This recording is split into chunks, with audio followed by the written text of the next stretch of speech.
The overall goal of the following experiment is to rapidly generate a population of GR1 positive enriched leukocytes containing viable myeloid derived suppressor cells, or MDSCs, from mouse spleens for use in vivo and in vitro assays.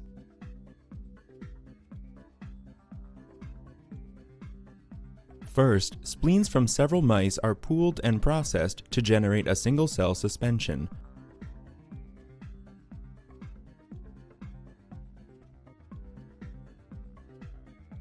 To quantify the MDSC percentage prior to enrichment, a small aliquot of the pooled cells are transferred to a 96-well V-bottom plate.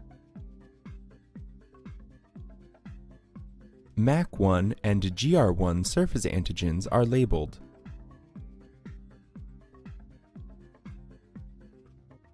And the labeled cells are transferred to fax tubes for flow cytometric analysis.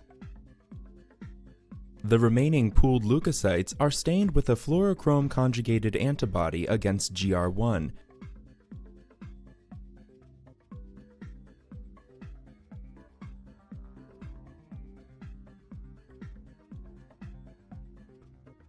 And incubated with magnetic microbeads,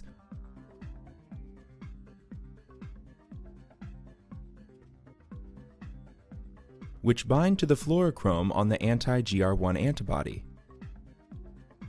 The GR1 positive and GR1 negative populations are then separated using an AutoMACS Pro separator.